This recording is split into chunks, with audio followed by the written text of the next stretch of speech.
po si Akisha Yori na nagpapatulong po sa inyo sa Rapid po. Dahil po sa ginawa po ng taong ito. Mabuting tao po naman ako sa kanya, pero bakit niya po sa akin ginawa ito?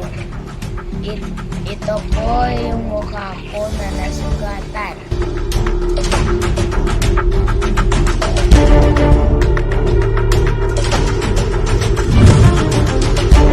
Ito po yung mukha ng gumawa po nito sa akin. Sana po ay matulungan niyo po ako, sir.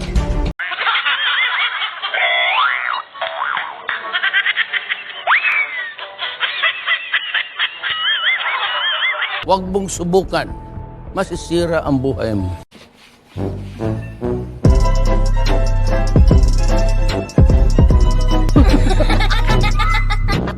Practice lang yan.